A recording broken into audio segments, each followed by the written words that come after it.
Hi there and welcome back to the channel. We made it to Weeting and it's Friday. It's probably the best day of the weekend. The weather forecast is not great for Saturday and Sunday. It's going to be thundery showers, but at least that's better than pouring rain for the whole weekend. So thundery showers should be manageable, let's hope. But today it's lovely and hot and sunny. It's Friday. Let's have a look around, see the sights and the sounds of Weeting 2025.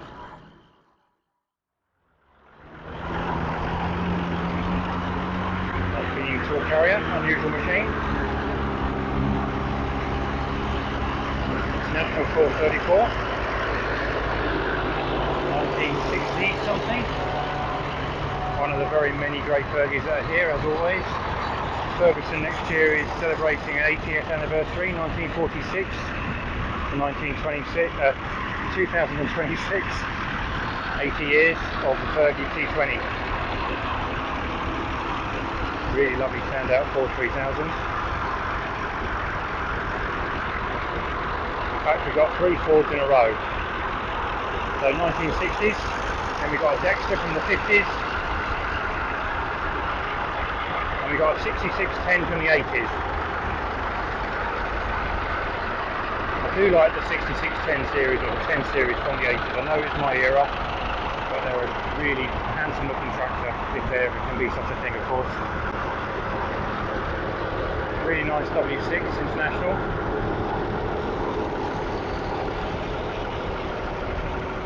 This is the little 2D David Brown that is converted to a shunter for, I think, wagons. Little 2-cylinder diesel in the back. Stomping away. Garden tractor with a big blade on the front. Right there. 135. Cut my teeth on 135s when I was working on the farm in 1980s. 100 series Massey Ferguson's fantastic series of tractors. I've really got a soft spot for them. Unfortunately my wallet doesn't stretch. Really nice International Titan. Get my way beautifully.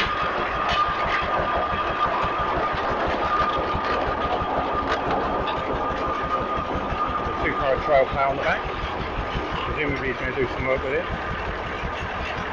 He was here a couple of years ago ploughing with a normal conventional trail plough. Looks like he's done some work with that just recently to get it up and running. You see a lot of these at Chepping sale, and it's nice to see them actually turn up on a rally field for a change. They're a bit more sensible. Roadless 95, I think that is. Again, another one that we see quite often for sale at Cheppings. 1980s International, and then another really good looking tractor. Not vintage, classic Ferguson, Datatronic. Did I ever think there would be an electronic tractor, a vintage rally or a steam rally on show? No, I didn't, but there you go, that's the mark of progress and time, I suppose.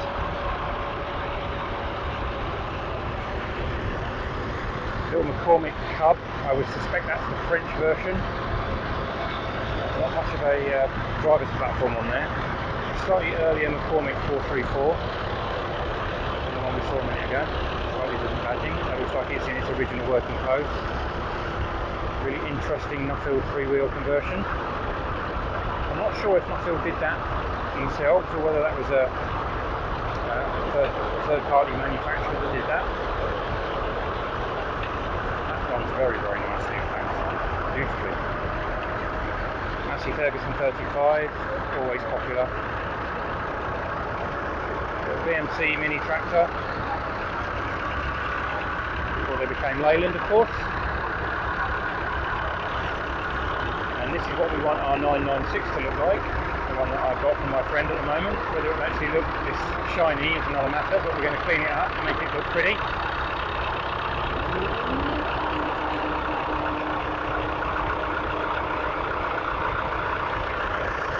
And the big Marshall, big International Farm M. That's a big man tractor, that.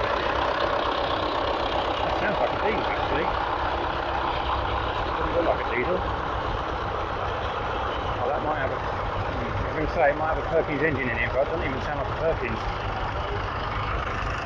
ubiquitous Fordson Super Major from the 1950s. Second version of the original diesel Major, and then the Super Major came on afterwards. Little Ford 10 Series, little garden tractor, market garden tractor.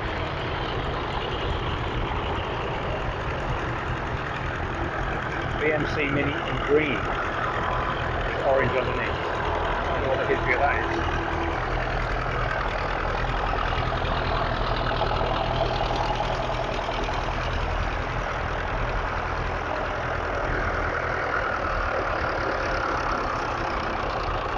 So earlier I was talking rubbish. This is the middle one of the three. This is the Power Major. The Super Major came as the last version of the Diesel Major.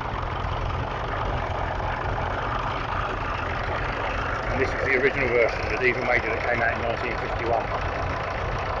And you can find one that runs on petrol paraffin. You've got a very rare machine. Most of them ended up being diesel.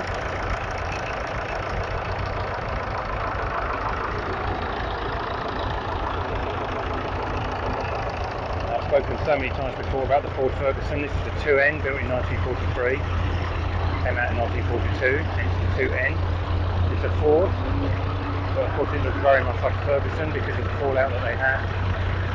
And Ford actually designed the tractor. The Ferguson part was just the hydraulics, the original Ford Ferguson. And Ferguson stole the design for the tractor and built the T20 in 1946. Nice X-Farm Fordson standard end, green one, very much like mine. And behind that, the E27N Fordson Major with the P6 in, venerable P6 engine. What a lovely sound that's got.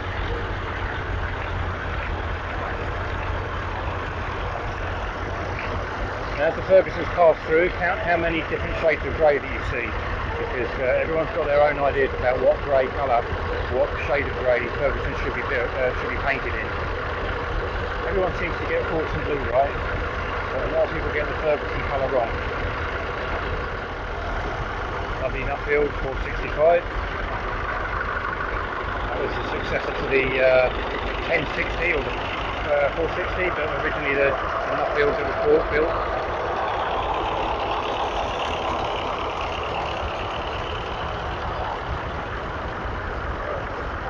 Fordson Dexter.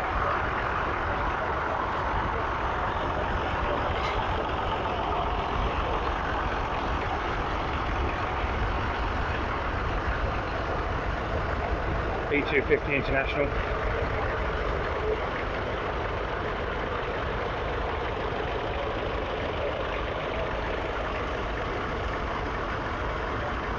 This is an early Kubota garden tractor, market garden tractor. Very 70s design on that. That's interesting, isn't it? Don't see many of those around. That is unusual. Got a saw bench on the back, nicely guarded. I like to see that. Really, really nice. Minneapolis Marine Z, or Z as they call it in America, of course. They were a real properly engineered tractor, actually. Very popular in America. And originally they were Twin City. They were a manufacturer that was along with Oliver, really dominated the market in America. They were eventually bought out by the White Motor Corporation and became part of AGCO eventually. Now it's 100 years of Caterpillar, and here we have a big Caterpillar D4E. Not like the original D4, this is much bigger and a lot noisier. But there's no doubting Caterpillar's engineering expertise building these things. They are over-engineered is not the word, but they were built to last, and my God did they last. Really nice little turned out Farmall H three-wheeler. Great little tractor those. Nice and compact. Nuffield 342, 3-cylinder diesel. Nice little compact tractor as well. Perfect for the small farm. A Farmall H, but the wide front row crop. axle on it other than the three-wheeler we've just seen. In his working clothes again. I think this may have been restored in the early years though, because someone's painted over the Farm emblems, which is never very good. Little motor truck, little Wrigley motor truck.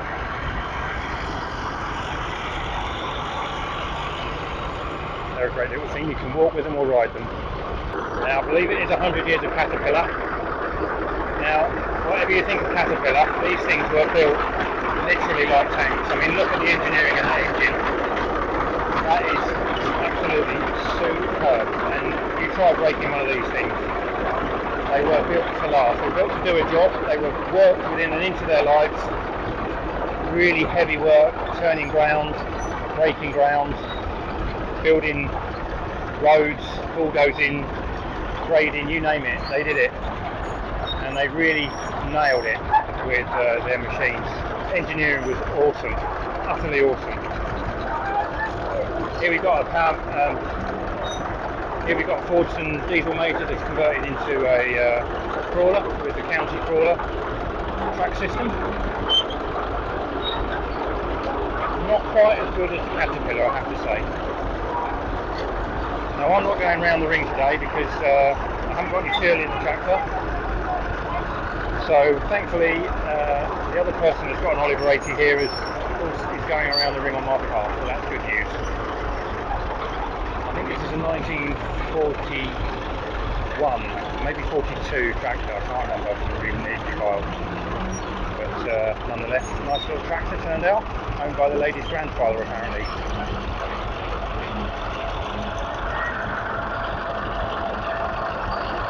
Another power major coming through.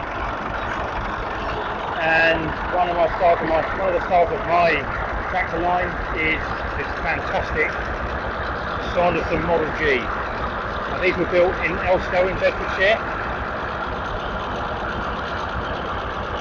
It runs like a sewing machine. I talked to the owner earlier. I mean, it's absolutely fabulous, this thing.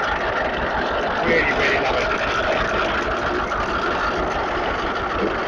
And he's actually pulling a Howard cultivator, very much like the one I've got in my yard. It doesn't look like that though. And Howard's built their cultivators in Bedford. So the tractor was built in Elstow, which is near Bedford, and then the cultivator itself was built in Bedford at the Britannia Ironworks by Howard. Nice little belts. I think that might be Swiss, but I might be wrong. Garden tractor.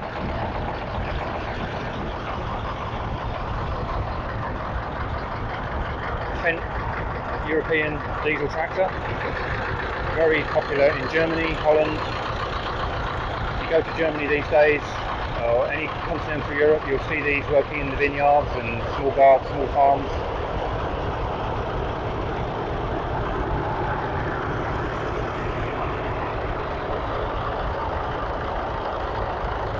We've got a four-wheel drive conversion super major.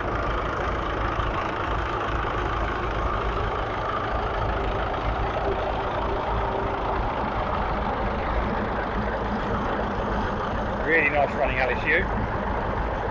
Again, not been painted, just how I like it.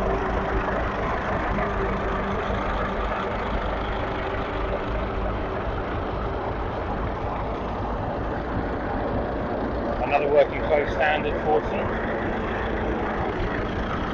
Beautiful engine again, no knocks and bangs. Clamps or clamps. They all wide on the back end, just like this one does.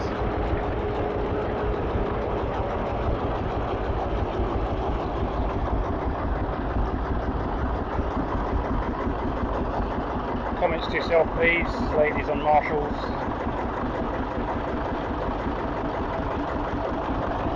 Can't beat a Phil Marshall. Beautiful tractor.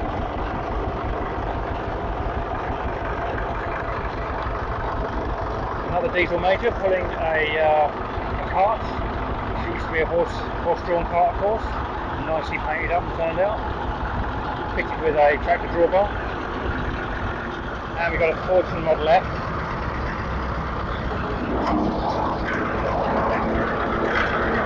This was a tractor that really started it all. When we talk about the founders of the tractor industry, Hart, Idle, International, but Ford, they started it all with the compact, mass-produced machine. They produced millions of these. And of course, a lot of Britain was, the soil in Britain in the 1940s was turned over by a Ford tractor. How many times have we seen pictures of Land Army girls driving Fordsons with ploughs on the back? Beautifully turned out E27N, very blue and very orange and very shiny.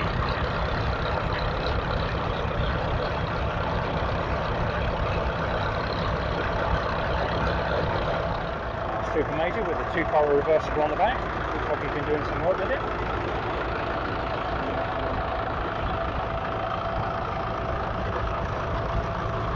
That's a big long plough, isn't it? Alice Chalmers ED40. Built at Essendon in Lincolnshire, I think, near Stamford, or Rutland I should say actually, in the UK.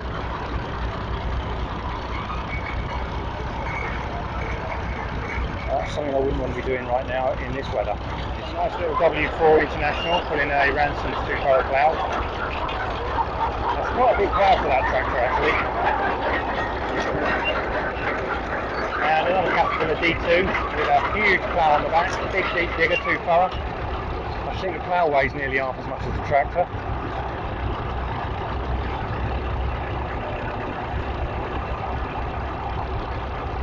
But that engine on that Caterpillar sounds really nice actually. Nice grey Kirby with some rigid bodies on the back. Looks like he's been doing some soil turning with those. And the forerunner to the Field Marshal was the Marshal Model M, single cylinder 2-stroke diesel. That ticks over beautifully. Nice plough on the back to go with it, and a winch. Really nice John Deere B here, beautifully restored. There's a nice mixture these days of restored tractors and unrestored, I think. Little John Deere L. This one's got a little underslung mower under it. Handy little tool if you've got a relatively big garden and you want to keep the grass down and you haven't got your sheep. And then the big brother of the B is the A. That's a big John Deere from the 1940s, styled of course, with the tin work on the front. But yeah, there's a nice selection I think these days of everything from totally unrestored, left in its working clothes, to older restorations like this 950 David Brown. Clearly that was painted a few years ago and it's done some work since. And everything right up to really, really beautiful, pristine vehicles. Now this one has got an identity crisis, this Ferguson, because it's grey and blue. I'm not quite sure why it's blue, but just take a look at these next 5 Fergusons. In fact, there's 8 Fergusons in this shot. So how many shades of grey can you count? That one's even got a silver seat. And which one do you think is the correct one? Is it this one? Is it that paler colour there? That's a bit greyer.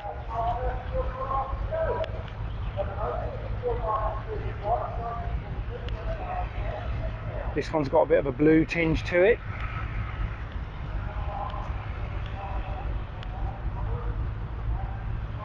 And that one's a bit grey again. I don't know, you decide. What colour should a grey Fergie actually be? We can all agree that it's got to be grey, but nobody can seem to agree what shade of grey it's got to be. Somebody please put it out of our misery. Now, you know I love a Fordson because I've got one of my own and I had an E27N when I was little, or a teenager, and to restore it. Lovely tractors, really lovely ploughing tractor, and I do really like my Alice, and I really have got a soft spot for these little Alices. Little Alice B. They're a great little tractor, not too small, not too big. This is a C, got a V front, with rooster, what they call rooster steering, because it's got like a rooster rail for the roosters to perch on.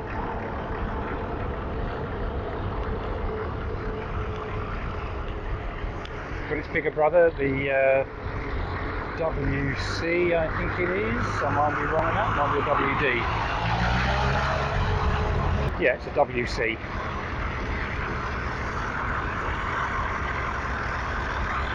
And what some people get confused with, this is not an Alice B. This is a D270, which is the successor to the Alice B. Looks very similar. In fact, if you squint, you'd think it was a B, but when you look at the emblem on the front of the bonnet, you can see it's a D270. I think these were built in Southampton, but I couldn't swear to it.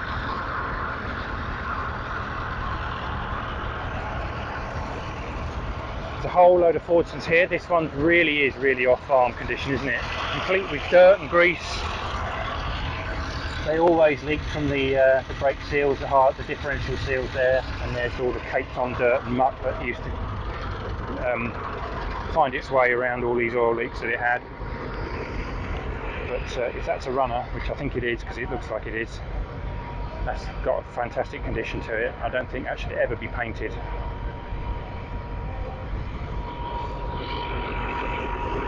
I've seen this already, I believe. Interestingly, that somebody's actually made this into a pressurised cooling system. That's interesting. I wonder why they've done that. This diesel major was always thermosiphon, and I think, but then I suppose it's because the engine's in it. I've never actually noticed any other Perkins engine Fordsons with pressurised cooling systems in. I'll have to look. And just like buses, along comes another one. Here is a Perkins P6, but it's got thermosiphon cooling, or rather, if it is pressure cooled, then there's no pressure cap to let any pressure off. So I'm not quite sure about that. I don't know, I've never even considered that, why that would be. I've just always assumed that it would be the same as the original Fordston, just have a thermosiphon system, not a pressure system. Got to give that some thought. So the tractor we saw earlier was a 465, this is a 1060. Now I'm pretty certain that the 1060 was a successor to the new Nuffield Universal, the original tractor that came out from Nuffield in the 40s. I'm not really up on Nuffield history. This is the Universal but with the three-wheel that we saw earlier in the parade.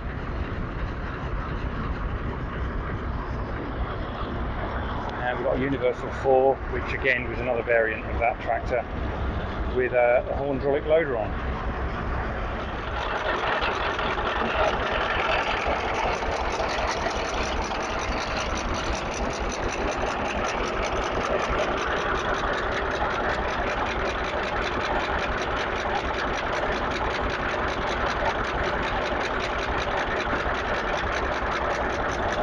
And right next door, to finish off the tractors, is my old Oliver 80 road crop.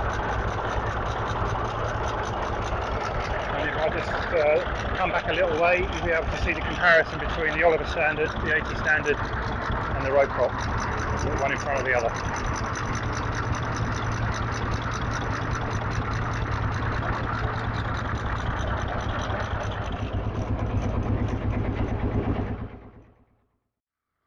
Now, I didn't catch much harvesting last year because they seem to have all done it by the time I got round to filming it. It's a shame this isn't being pulled by a standard Fordson, but nonetheless, we've got a binder coming down.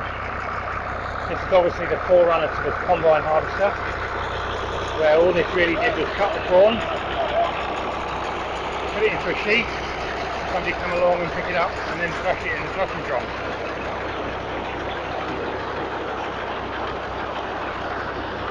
Just follow along behind for a few minutes. You can see it cutting. You've got the tails of the binder, which is moving it onto the conveyor belt. It goes up in front of the driver there, collects it into a length of straw called a sheaf, and then it's tied up with a bit of binder twine, and it spits the sheaf out on the floor, and then someone will come along, stook up the sheaves. In other words, they'd stand them up to dry in the field, 3 or 4 in a stook, and then they come and collect them with a horse and cart or tractor and trailer, take them to the threshing drum, where they would then be threshed and you get the grain out. And as we've seen already, bale up the straw, and feed that to your animals. You've got your grain for your animals or for the flour. The next step up from the binder was actually the combine. And the combine did lots of operations. So it cut the corn and it threshed the grain, so you did away with the crushing drum. And this one's a trial version, so it's pulled by a tractor, which isn't doing a huge amount of work except pulling. And then the engine on it is an OSB engine, Alice Chalmers B. And it certainly sounds like a combine. It's got a fantastic sound with this thing. You can really feel it working hard. It's going to get covered in straw because it's working outside. There's not a huge amount of straw because you can see the barley that it's cutting is very short stalk, not very tall. Partly why the binder earlier was not really making particularly good cheese because the stalks were too short. As you can see here, this is now his Chalmers Norfolk combine, trial combine, and what an absolutely superb machine. Now you see he's actually chucking the straw out the side. If you look on the top, he's actually got a shield that hinges down and allows it to drop on the floor into a row of straw to be baled up or picked up easily. Whereas this is just being tucked out the side so that it lays a little bit more thinner and it can just be baled in.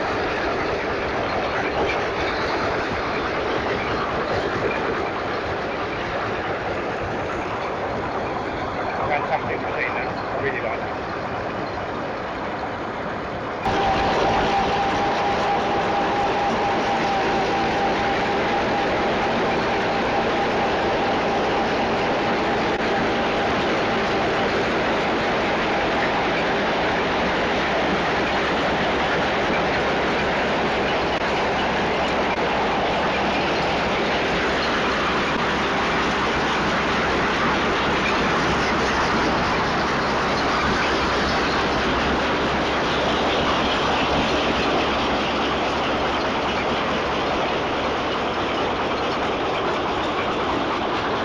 Nice international tractor and baler, lovely setup there.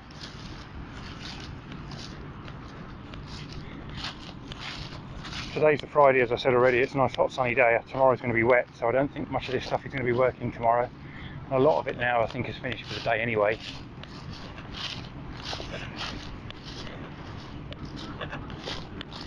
We've got a hay rake here, so what this would do is basically it's a side delivery rake. You pull it along and the whole thing would rake the straw or the hay to one side into a swath so that you can pick it up with a baler or maybe with a trailer and pitchfork. Got a case tractor on the front.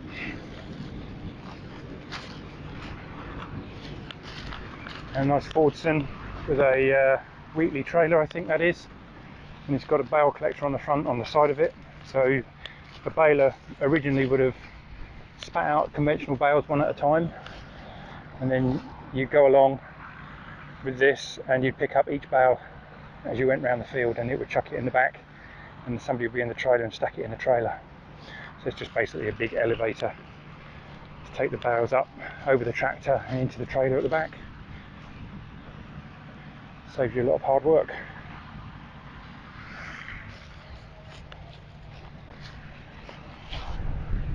Massey Ferguson combine, nice little compact combine. Lovely little things, aren't they? It's what summer is all about to me. Harvest. Got so many fantastic memories back from the 70s and 80s when I was little. Some of these machines were still working in the 70s. It's good to see that they've been preserved. It's quite hard to have a combine as a preservation piece because they're so big and clumsy, not easy to move around. So you know, it's really good that people are preserving them and bringing them to events like this and using them. And of course, combines grew in size over the decades. This has been from the 1970s, big Ransom's combine. Be able to carry more grain, cut wider strips of corn, get more done in a day. That's the whole idea. Bigger fields meant bigger equipment. I remember a farm very close to my village where I grew up. They had about 3 of these Matthew Harris combines. They were tanker combines. You didn't put them in bags. It went into a big hopper on the side, and then you discharge it into a trailer. And I remember clearly in the 70s and early 80s them still being used.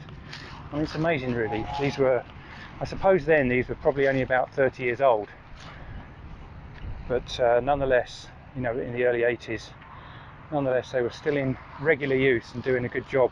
And of course, fields in the 70s weren't as big as they are now, and it wasn't until really the 1980s when mechanised farming really grew in size. You know, there was thousands of small farms all over the country, not like America where there was masses and masses of acreage. Small farms, 100 acres maybe, hundreds and hundreds and hundreds of small farms that had small equipment like this. And then of course, as you know, as progress was made and hedges were taken down and fields were made bigger tackle was needed, and this sort of stuff became obsolete, and the big stuff came in. And now you see the absolutely huge bits of equipment that you see out in the fields working: tractors, cultivators, combines, balers, all to get the job done on such a massive scale. And here's another version of a trail combine similar to the Alice we saw earlier. I think this is also a Massey Ferguson or a Massey Harris combine. Actually, sorry, I think this actually might be an International. I've seen this before. Let's go around and have a look and get my facts right. It's got an International tractor on it, and I think it was at Stradset. And I've got a feeling that this is an International combine, although nothing's telling me, obviously, that it's an International combine. But I think it is. I don't think it actually is a Massey. I think it is an International, part of the display with the International tractor. Nonetheless, it's pretty good. I do like it. And then we come back full circle. So we're back to not exactly a steam engine, but a tractor that's powering a threshing drum and an elevator. I don't think they're doing any threshing with this one. This is just a static exhibit. But yeah, this is where the binder would cut the corn, turn it into a sheaf. The sheaf would get collected up, put into a rick. Threshing drum would come along. They'd travel around. A farm wouldn't have its own threshing drum. It would be a contractor. They'd drag it to the site, set up, and then they thrash that corn ready for winter feed, going to the flour, to the miller, wherever it was going to go next. At least the threshing set and the baling set is still working, even though it's not doing anything at the moment. It's all ticking over. They're all looking at it. Maybe at some point they're going to do some threshing. They've already done some, because you can see all the pile of chaff that's been chucked out of the side of the threshing drum as they've been doing stuff. And there's grains of and there's sacks of grain over there as well, so they've clearly been threshing. You've got 2 engines, one driving the thresher and the elevator, and the other one driving the baler.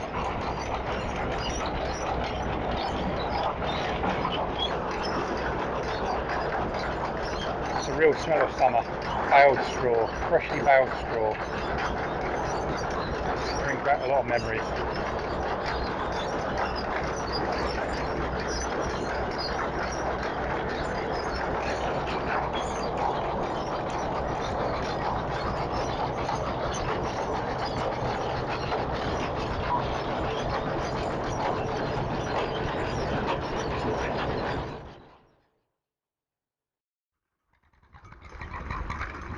Well, with the stationary engines, first off, if you watch Norfolk Man Cave, then you will know, or you'll be familiar with this Pettit M that he's recently rescued and got running.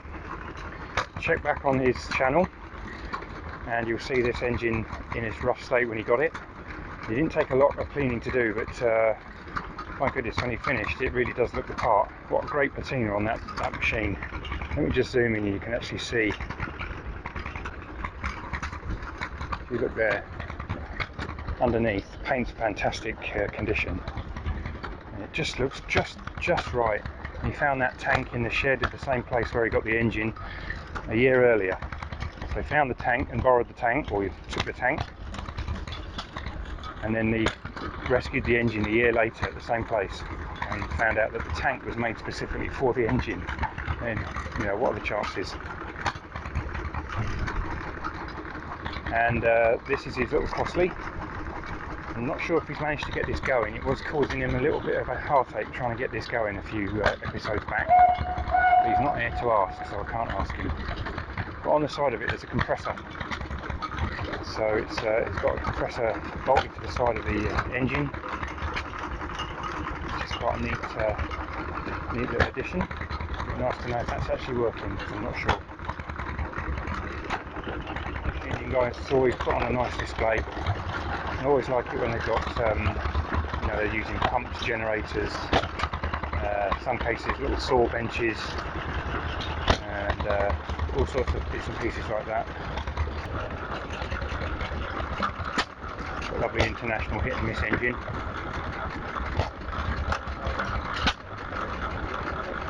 That's very nice.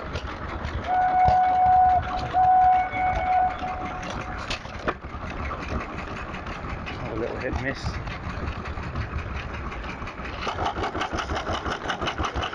And that's what I mean by a decent display. Look at that lovely pump.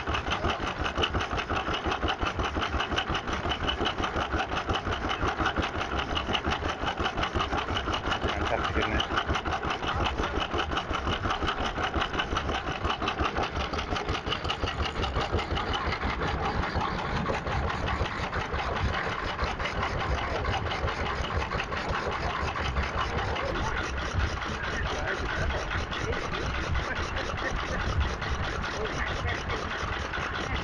Water pump complete with pressure gauge. It's a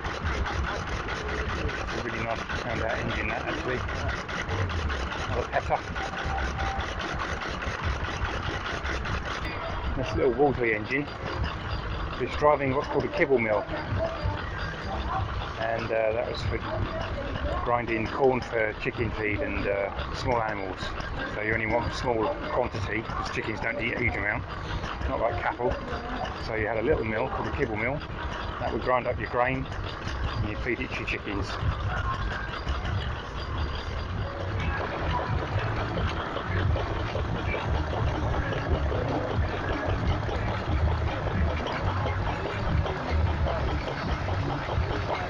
Nice big Bamford's engine there, ticking away nicely. Making a lovely sawing sound, chuffy, puffy sound. Very satisfying.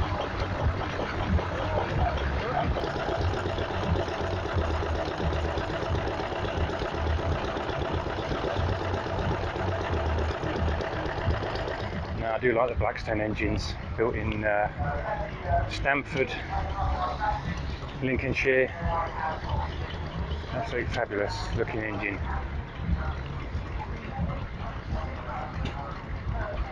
Very satisfying to hear it running. Unfortunately it's not running right now. It's probably having just a rest. It's a nice hot day today, so giving it a bit of a rest for now, for the afternoon.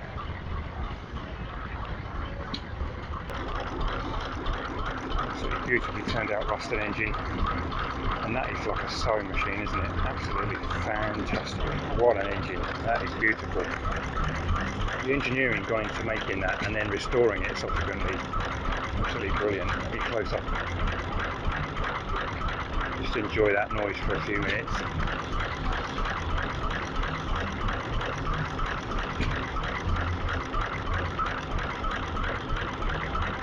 Built in 1922 in Lincoln.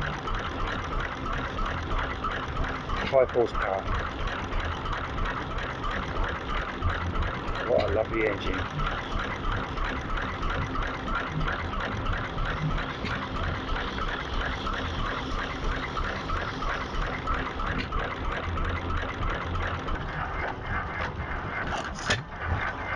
Another hit and miss. This is a Bamford, open crank, driving a water pump with some ducks bobbing around in the tank. Poor little things. Again, nicely restored, beautifully turned out, and just doing the right amount of work for a nice sunny Friday afternoon.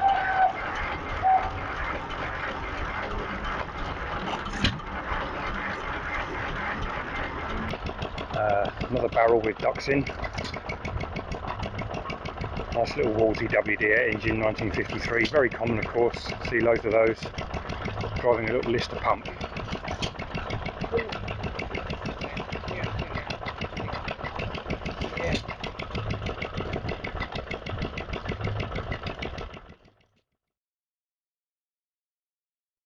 Now this year, Haddenham Steam Rally celebrates its 50th Steam Rally. They started in 1971, presumably because of COVID. They had a couple of years off, and this is the 50th event that they've put on this year. And they've kindly invited me to take my Hart Par.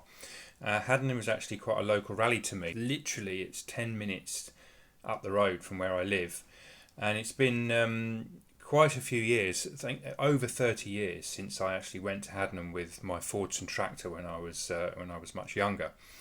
I did some ploughing there at the time because they used to do ploughing. I'm not sure if they still do, but it was a nice little rally, and it's grown in size, I think, since then, and it's become quite an established event.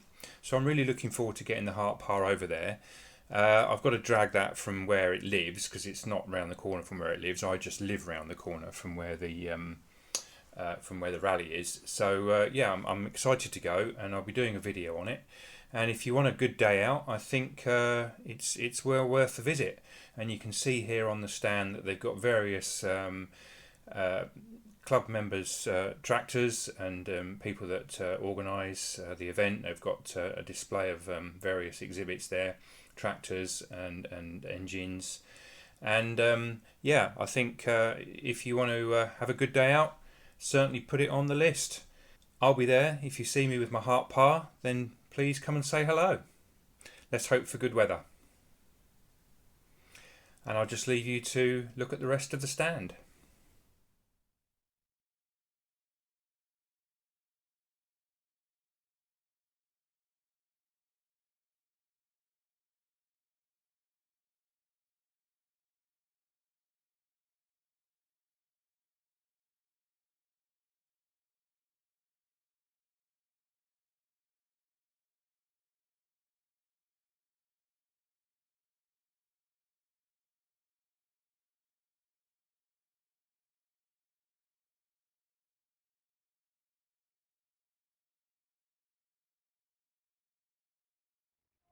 Got a nice turnout of military equipment this year.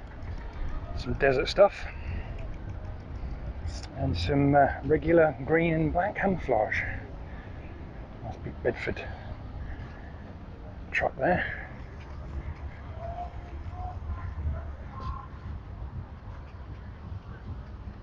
Bedford MJ, British Army. I don't know what year, it doesn't say. And of course, having a Q plate, you've got no idea when it was built. I would say 80s. Czechoslovakian tank. That's an unusual looking machine. It's got a very small gun on it. I know absolutely next to nothing about military, probably shows. But I'm sure it was built to do a particular job, and quite likely powerful. Belies its look, maybe. Another truck, Leyland DAF truck.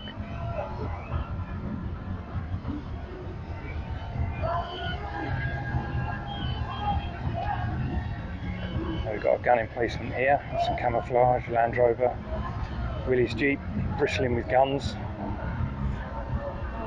That's its own little gunship.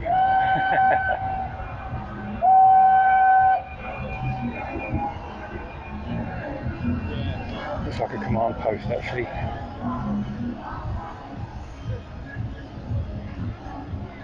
Montgomery HQ field unit. Another Bedford. Series 2 lightweight. That one has got a registration, presumably age related, so that's 1968. Series 2 or 2A.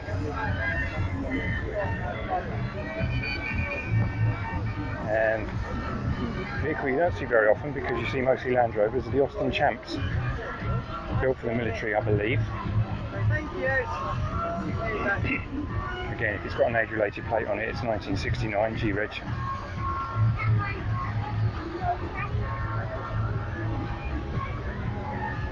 And a six-wheel Land Rover. I've always fancied a six-wheel Land Rover or Range Rover. Completely pointless for me, but it's just something I fancied.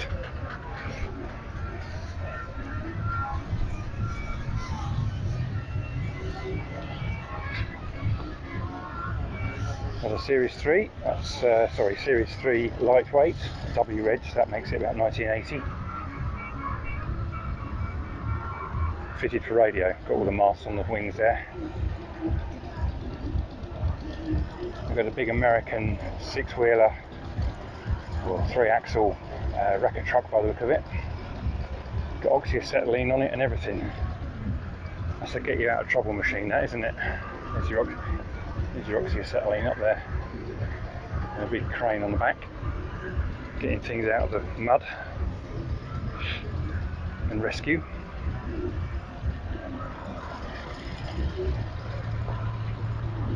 Now this is a Bedford, but it's got an American Army logo on it, emblem on it. Let's just have a look at the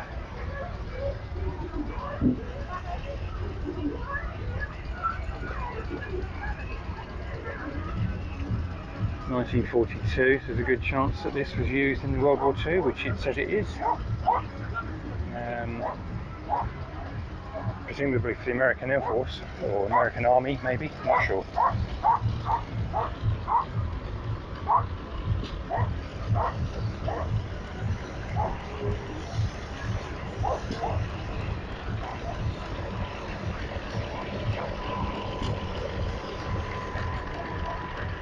Chevrolet dropside truck, American again.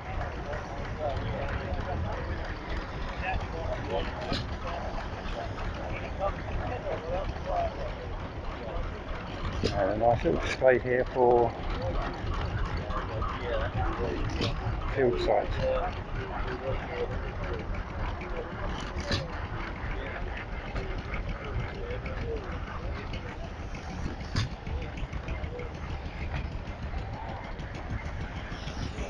And there's your military, so you have to make your own mind up about most of that, because I know very little about it. I may have been talking complete tosh, for which I apologise.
Was in 1924 and all of our Anglian all saints. So this is first time in Weeting and if you order an alcohol operating in the infantry area. With a lot of you know the Billy G, a well-known character in the Italian Fengate Society. After retiring in the engine going preservation, Billy Swell, the owner of our 3 Fengate Rallies in the late 70s. In the 1980s, the engine part was reflecting Billy's experience, who made it to the museum to serve the sale. After looking on the Scarab Fire. Next we have the big 8-hole thrust and traction engine, the Butler, due to Uriah's crash. So I was thought the rightful name of our Horncastle. Here after the engine is expected to be built heavy enough to do a little haulage. Sprung engine that was the Fengate Farm here in Weeting. It's small engine Princess Royal. Built in 1909, the engine was used in Haddenham in Essex and spent its working life flashing. It has since had 3 owners and is now doing dreadnought flashing duties here at Fengate Farm. Another engine with a long association with East Anglia and the East Anglian Club. And interestingly, she's on a steel wheel. If you look the other side of the boiler, you'll see it's used by J.C. Goddard, spent his whole working life in shipping in Norfolk. Rolls-Royce Flash in 1955 for preservation, and in 1997 a Rocky Grant secured the engine for display in the Charles Hall Museum in Bedford. There we are, and those of you who can see it, the engine comes towards you around the arena. It's got a rail front axle, and this is something that Burrell continues to do their output for a number of years. You've seen most engines, like Princess Royal, have got a square cut front axle, but Burrell had a theory at one point that round axle was a better idea. This is one on Mr. Bush with Rosemary. It's a showman type engine. This one, it started like as a Fowler roller, like the one we had in earlier. He's carried out an enormous amount of work to bring it up to these high standards. It's always shiny when he brings it out. He's got shares in Barstow, I think. And he's done a lot of work, including making the wheels. And you look at something like that and think, where would you start with a job like that? But never comes in the ring looking less than immaculate, despite all the dust and grog you get here at Weeting.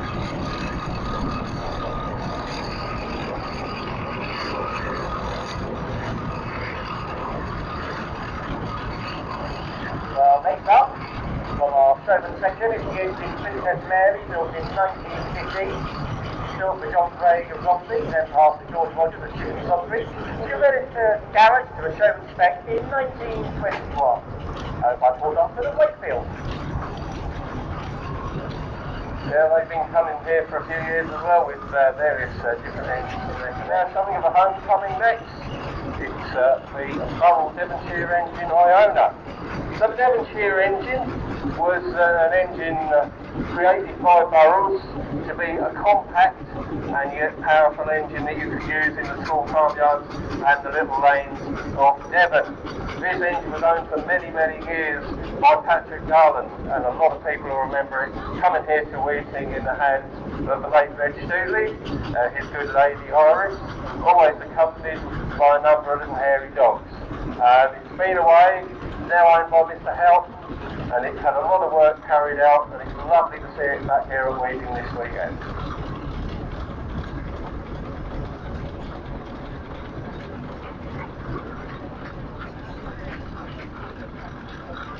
This Burrell Phoenix was supplied here to London-based showman Swale, Boldsworth, to transport and power the Phoenix gondola switchback ride, owned and driven by Andrew Myers, a family of Driffield.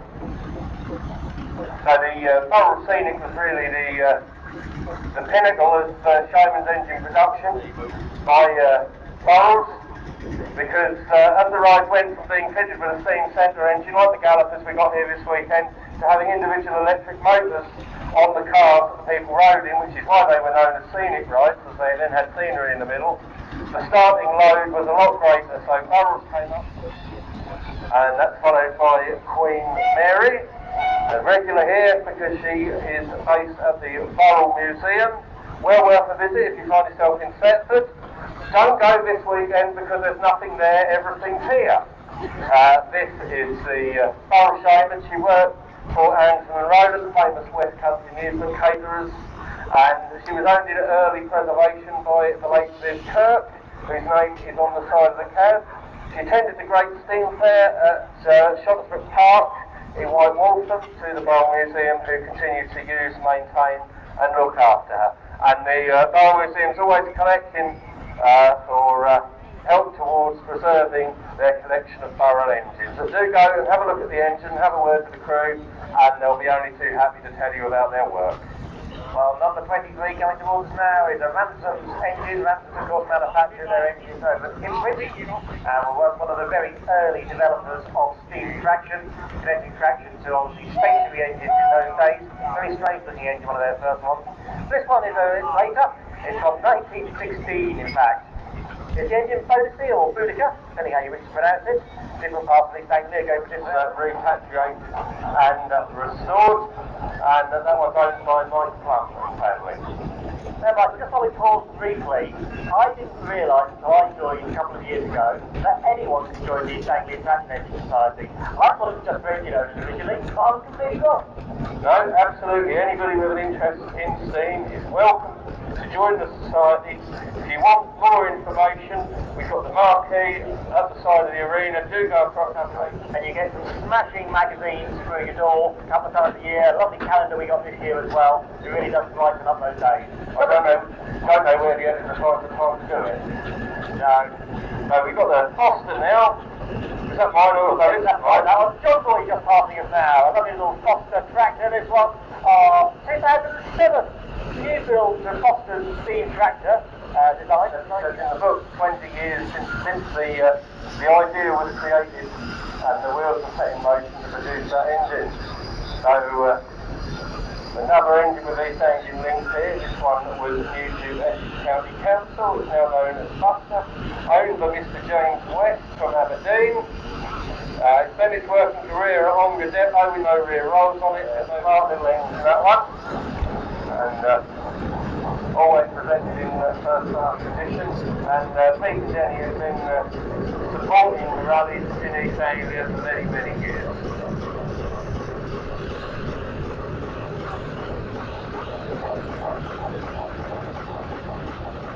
Are there any more? As soon as we say there are, we immediately get another one in. So let's have a little look.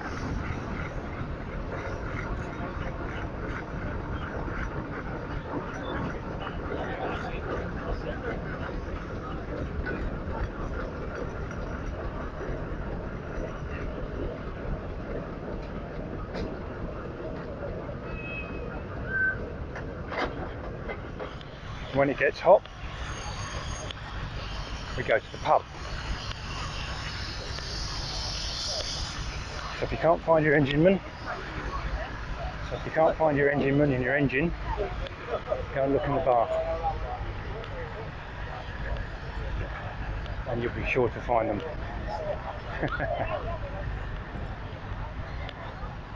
There's quite a lot up here, actually. It's thirsty work being on a steam engine, of course it is. Drunk in charge of a traction engine. Is there any such offence?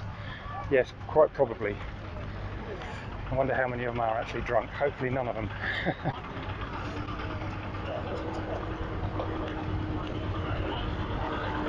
Nice little model coming through.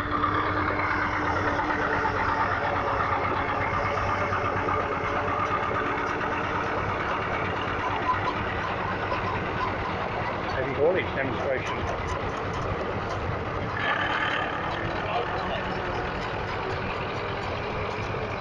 Heavy haulage in more ways than one.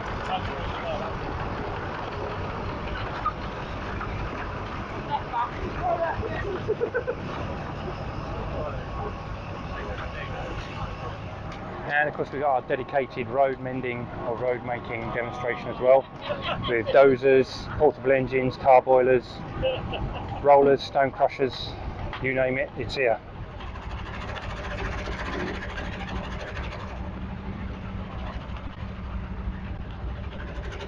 Beautiful little Marshall's portable there, that's really lovely, isn't it?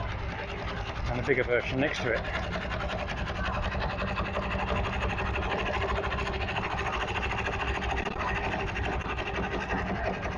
Which is hooked up to a steam pump by the look of it. No, apologies, that's the steam engine. They're using the boiler off the Marshall to power that engine and run that generator if it was belted up. A really nice burrel roller with tar boiler, which they used to drag around behind them to make the tar macadam road surfaces with stones and tar. Melt the tar down, mix it up, chuck it on the floor, roll it in. Well, it's Sunday morning and it's a bit wet. Not quite as wet as yesterday yet, but it was pretty rainy yesterday at Weeting. And we're just going to take a little wander and have a look at some of the cars that have turned up. Now, because it's wet and it's pretty warm, I have to say, but it is wet. I suspect that a fair few amount of classic cars won't be here today. The ground here is okay when it's wet because it's sandy, so it doesn't get muddy as such, it just drains away very quickly. But nonetheless, classic car owners don't like the mud. They're not like your tractors. And there's a fair turn out of cars. A couple of E-Type, V12 Series 3. Very nice.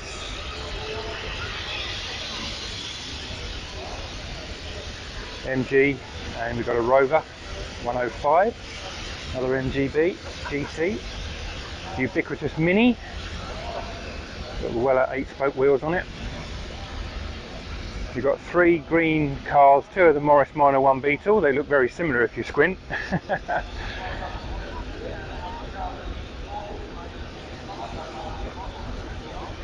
An unusual Capri Sport from 1982, I think that is. A-Reg. Mark 1 Cortina. Sorry, do apologise. Mark 2 Cortina. Clubman, Mini Clubman. Nice Triumph Stag convertible.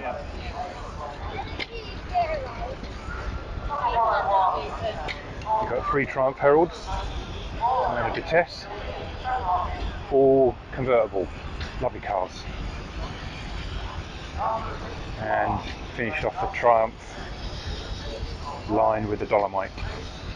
1974 Beetle with eyebrows on the headlights, and what looks like a Series 2, might be Series 1 E-Type.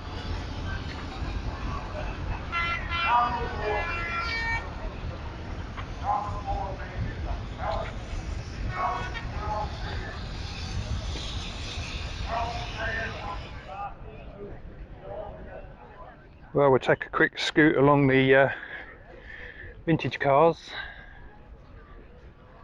There's a few more further up the field than we saw earlier on.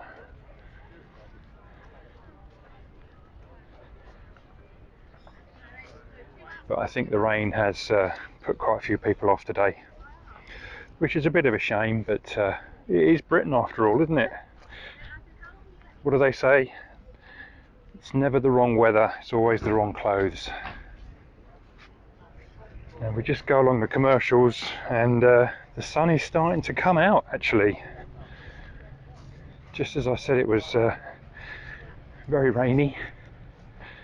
It certainly has been very rainy, but yeah, I think we're going to have a nice end to the afternoon.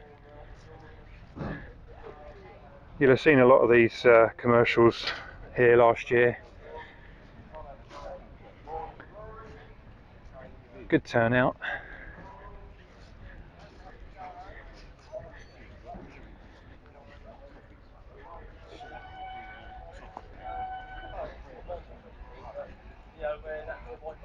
Really nice Bedford pickup restoration, complete with period car-like caravan from the 50s/60s.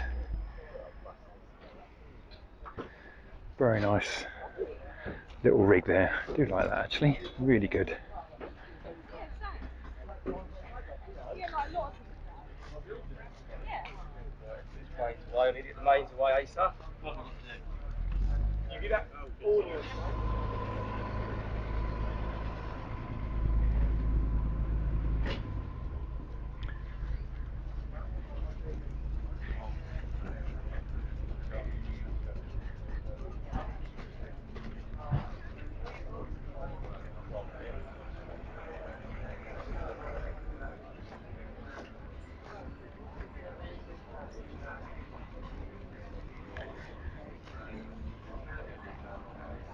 Set of 3 timber tractors, 2 Latils and a Unipower.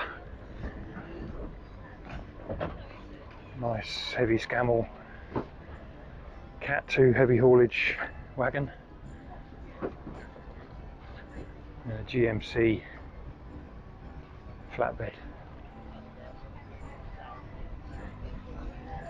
This Thames lorry I really like, been converted. I think it was a skip lorry, I think the guy told me one time. Yeah. Been converted now to accommodation for rallies and things.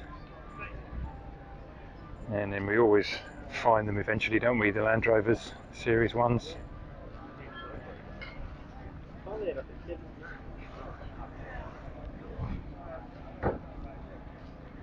I think these were here last year as well.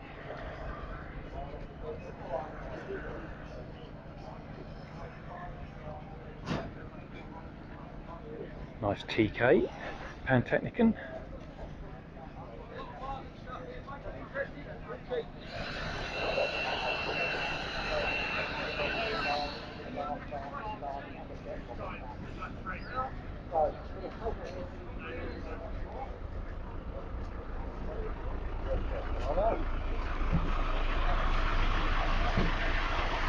Decent lineup for vintage cars this year.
Where's travel?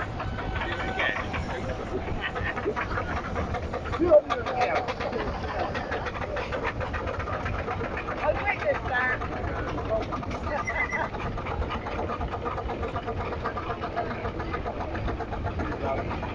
Thank you.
Well, you can see in the background we've got a bit of blue sky at the end of the afternoon. That's it for Weeting for 2025.